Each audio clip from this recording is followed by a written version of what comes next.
It's around 6:30 in the morning and we are walking through a dense coastal forest. The track is not well defined and we are zigzagging through the trees. I am with Marcia Dale and Shanta McPherson, and we are looking for one of the most elusive, hard to find birds in the country. It's also the smallest bird of Aotearoa New Zealand, the Rifleman. So Karthic, there's the box over there. Can you see it? Yep.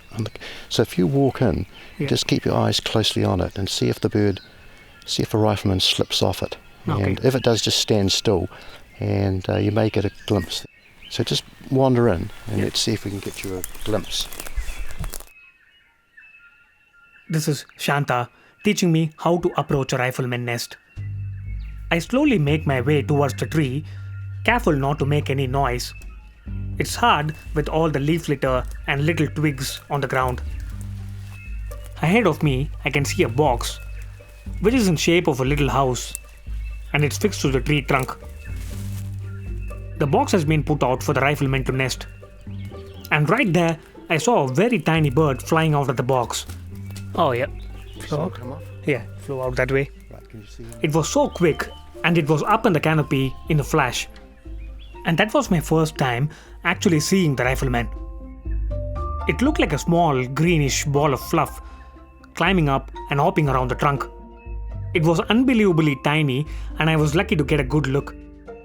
Shanta walks close to the box, switches his torch on and looks into the entrance of the nest. Look down the mouth, down the tunnel, and I can see a nest.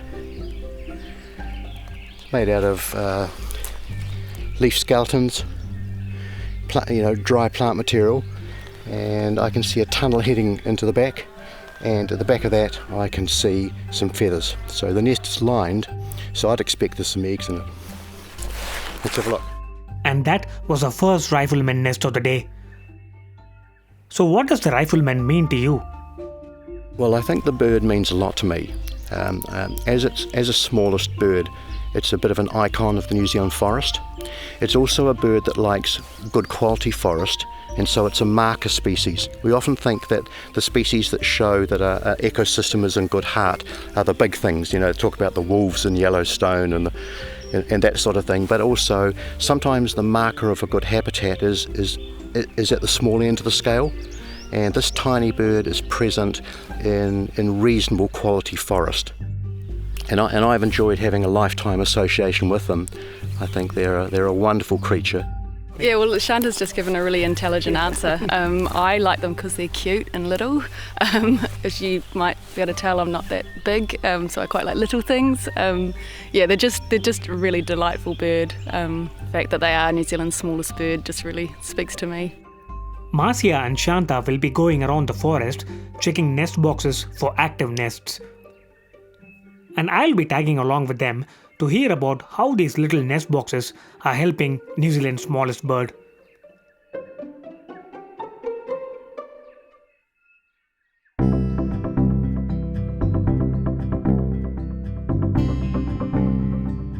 You're listening to Tune Into Nature with me, Karthic. As a wildlife filmmaker, I've been fascinated by the sounds of nature and wildlife and the stories they tell us. In this series, we explore and connect with nature through stories and sounds from wild places. And I hope these stories inspire you to go out and enjoy nature in your own way.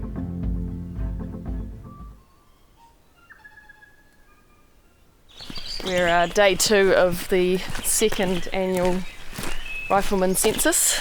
We're going to just check some of the nest boxes that our volunteers have built and installed in patches of bush around the peninsula. Marcia Dale is the community coordinator of the Otago Peninsula Biodiversity Group. So if you look at the map, the Otago Peninsula is a finger-shaped piece of land that juts out from the mainland New Zealand. It has the vast Pacific Ocean on one side and the more sheltered Otago Harbour on the other. The land is hilly and rugged and is home to a range of wildlife like geckos, penguins, sea lions, majestic albatrosses and the little Rifleman. So the Otago Peninsula Biodiversity Group involves residents and volunteers working towards protecting wildlife and natural habitats on the peninsula. Today, we are in a forest on the eastern side of the peninsula near the town of Portobello.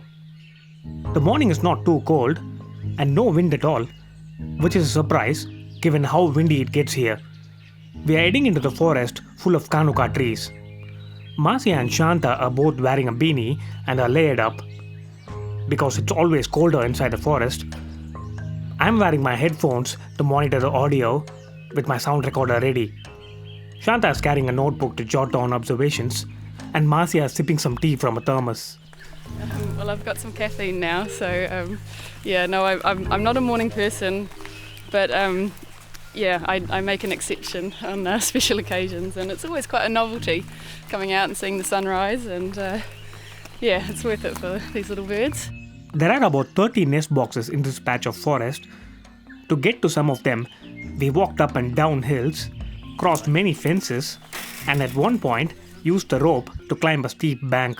So we've just come into this property off the road. We had a nice easy walk across a bit of paddock, but then we had to do a little bit of mountaineering, climbing up a rope to get up a steep bank, and now we're into Kanuka forest. So we're in the spot where I installed my first Rifleman box for the project, and we're in this patch of bush with a few volunteers, and one of them did a bit of a karakia for the project with the first installation. Karakia are Māori prayers, and in this case, they were used so that the Rifleman project gets a favourable outcome. We'd been in the forest for 2 or 3 hours doing some other work, and as soon as she did the karakia, we heard our first rifleman for the day came up and flew right over us and just started calling really loudly, and I was like, that is a good omen for this project. It was really cool. In the Māori language, the bird is called Titipounamu or Titipounamu. Tititi means a mirage or a vision of, and Punamu means greenstone. So it actually means mirage or a vision of greenstone, referencing the bird's green colour. And later when the Europeans came in, they named the bird Rifleman. Now, there are many stories as to how the bird got its English name, and one of which is the resemblance of the bird's green colour to the uniform of the riflemen in the New Zealand Army. The bird weighs around 6 to 7 grams. This is about the weight of 3 or 4 playing cards. It measures from 7 to 9 centimeters. To put it in perspective, the Rifleman is half the size of a House Sparrow, which is about 18 centimeters and weighs about 40 grams. They have little or no tail, and so they are a little rounded, stubby bird, very discreet, quick moving, and easily missed. You know, many observers walking through the forest literally wouldn't see them, and their call doesn't help because it's high pitched and it's beyond the hearing of many people. You need good young ears to be able to hear it clearly. With all the birds in the background, it could be tricky to hear it, but if you listen carefully, you will notice that high-pitched squeak.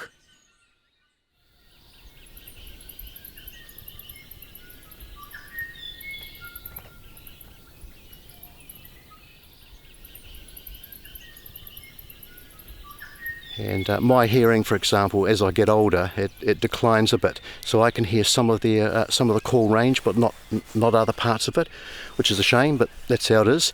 And when you see the bird, you will catch a glimpse of it flitting on the trunks, perhaps a little bit higher up in the canopy, and it's got a distinctive wing flick. It flicks its wings, like flick, flick, flick as it moves. They've got a tiny thorn-like bill that curves up slightly, and you'll most commonly see them on the trunk. They come in low and then climb the trunk. They will feed a bit in the canopy here, but they like the trunks, and so this is really, if you look at it, it is just trunks everywhere. And Karthic is very prolific in small insect species, so they like the territory so much. But there's a catch. The birds like to nest in natural cavities that are found in old trees, anything like little holes where they can build their nest in.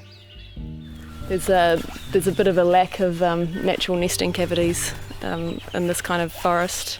It's Karnuka, which is amazing for insects, which the riflemen feed on, but because it's quite a young forest, sort of 30 to 40 years regeneration, it doesn't have the cavities, the holes in the decaying wood that they need to nest in.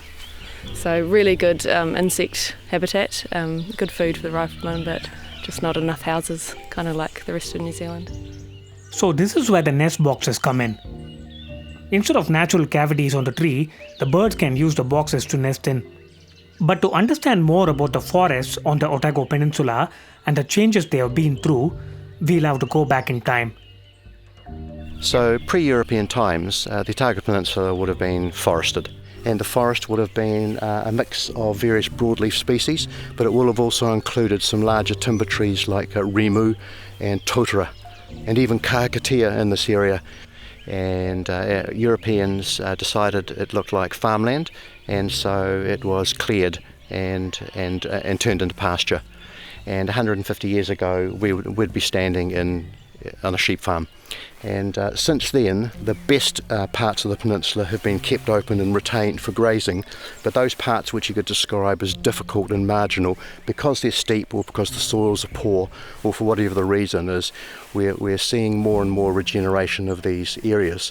And this area at the back of Portobello is probably the best example of that on the peninsula. So the forest that we're walking in was once a farmland, but 30 to 40 years ago, the native forest came back. And this is where the Karnuka tree comes in. In this area, the progression is that we've got Karnuka in the district, and it acts as a pioneer. It's able to wander across pasture and to colonise it. And if you look behind you, it produces dense stands of closely packed Karnuka like this. The Karnuka doesn't grow underneath itself because it needs high light levels for the seed to germinate and the small plants to grow. So as the Karnuka canopy lifts, in the interior it starts filling up with other plants, other native plants which are tolerant of the low light levels. Karnuka itself is a temporary arrangement. It's a what we call a pioneer that comes in and starts a process going. And so this phenomena of Karnuka spreading in the Portobello district is quite significant, and the conservation project is really to support them by providing nest boxes. Into the distant future, then as the forest is more diverse, it'll be more self-supporting in terms of rifleman numbers. But for now, we think that putting boxes in will make a big difference to population numbers. And as Marcia said, we're doing an annual survey, and we're hoping that what will come from that will be clear evidence that rifleman numbers are growing in areas like this, but also spreading. So we've got boxes set up in adjoining properties and further away, and we're hoping to see the effect of a greater population spreading into those new areas.